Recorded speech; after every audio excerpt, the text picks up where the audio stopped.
Asetek SimSports La Prima Wheelbase. Why did they name it the cousin in Spanish? I don't know, but what I can tell you is that at its $750 price tag, this entry-level wheelbase from Asetek has anything but an entry-level price tag. Suited with a fully aluminum body, 12 Nm of torque, and several impressive specs though, today I'll be sharing my thoughts on the Asetek SimSports La Prima wheelbase, telling you all the good, the bad, and if it's a worthy contender in the extremely competitive direct drive market. And if you do decide to pull the trigger on this or any other Asetek SimSports product, note that using code OCRacing at checkout will give you 5% off.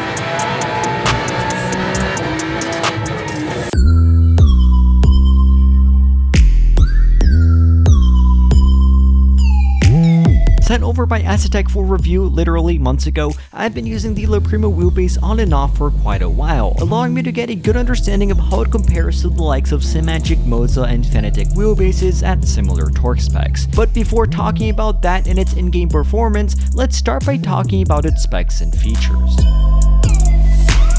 At just under 12 inches in length and 5 inches in height, the La Prima wheelbase is a fairly big direct drive unit, especially compared to the recent trend in making small cubes. It's definitely not light either at just under 20 pounds, so mounting this onto a desk I certainly wouldn't recommend. I also wouldn't recommend using this wheelbase on PlayStation or Xbox consoles as it simply won't work. Built from an entirely anodized extruded aluminum housing, the design of this wheelbase isn't the prettiest, but it's certainly functional, with bottom mounting facilitated with slidable T-nuts, and both side and front mounting available with a few extra steps. Something I would like to see, however, is T-nuts with a ball bearing spring to be used instead of the ones that they currently come with, which slide all over the place and make mounting quite tedious. Roll-in ball spring T-nuts would still allow the user to slide them into place, but they also wouldn't move around constantly when you're upside down trying to align them onto your wheel plate. Behind the wheelbase, you'll find all the connection ports where you'll plug in the 2-meter long USB-A to Type-C cable, the on and off button, which interestingly enough is a separate thing.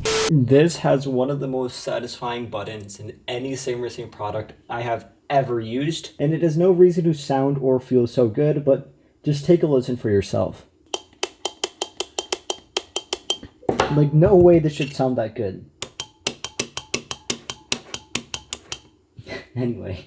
The emergency off button if you buy one separately, and of course the power supply, which I was pleasantly surprised to see comes with US, UK, and EU cables. Not too sure why they include all three instead of making users choose which one they want upon checkout, but it's nice to see, albeit you are the one paying for all three.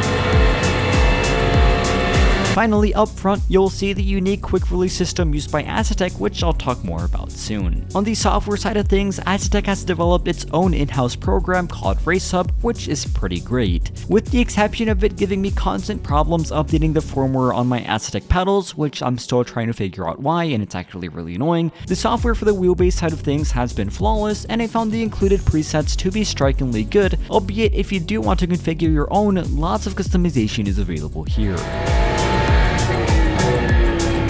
As opposed to the Forte and Invicta wheelbases that are the higher end versions of this, the La Prima wheelbase outputs a max 12 Nm of force as opposed to the 18 and 27 Nm of the others. As you would imagine, it comes with a smaller 180 watt power supply, unlike the 400 watt power supply found in the others, and most noticeable of all, doesn't come with integrated RGB strips on the wheelbase as the others do. Regardless of all that, the $750 La Prima wheelbase still packs a significant punch, so let's take it out on track and talk about its in-game performance. Man, this a ticket talking Moza for the biggest. That's a comma and a comma and a comma. Gotta get it. Man, this a ticket talking Moza for the biggest. That's a comma and a comma and a comma. Gotta get it. A comma and a comma and a comma. Gotta get it. Comma and a comma. Gotta get it. Used mainly on iRacing, I'm just gonna go ahead and make it as simple as possible. This thing, it genuinely feels great.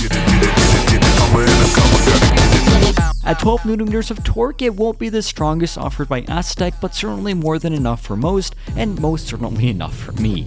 Apart from its strong torque capabilities, the 22-bit encoder gives a resolution of over 4 million steps, making the wheel extremely responsive and pinpoint accurate.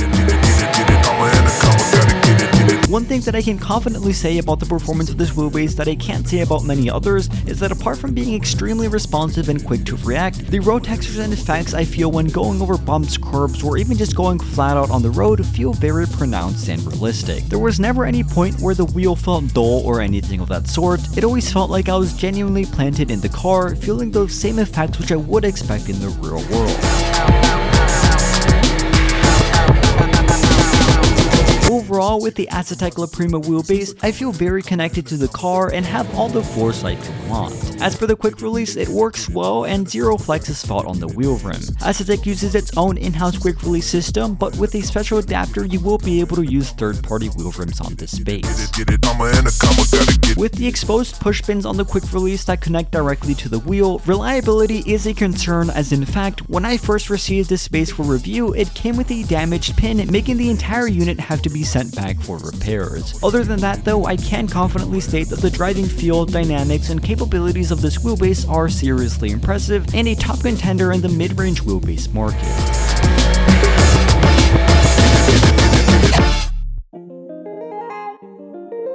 Its $750 price tag is competitive, but being fairly new to the market, Asetek doesn't have a wide range of wheel rims as others in this segment do. If you do want to hear my thoughts on the Asetek Prima wheel rim, feel free to watch my dedicated review on that over here, and stay tuned for my full review of the Prima pedals coming very soon. But in conclusion, the Asetek SimSports Prima wheelbase presents itself as a robust and impressive contender in the mid-range direct drive market.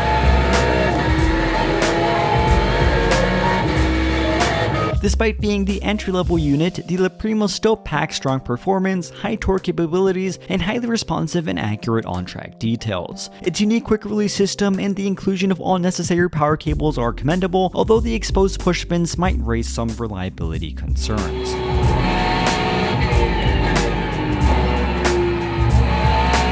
Priced at $750, it holds its own against competitors, offering an immersive driving experience, albeit with a narrower selection of compatible wheel rims. For sim racers looking for a solid mid-range option that delivers on force and fidelity, the Asetek Prima is definitely worth considering, and from my experience, I can confidently recommend it.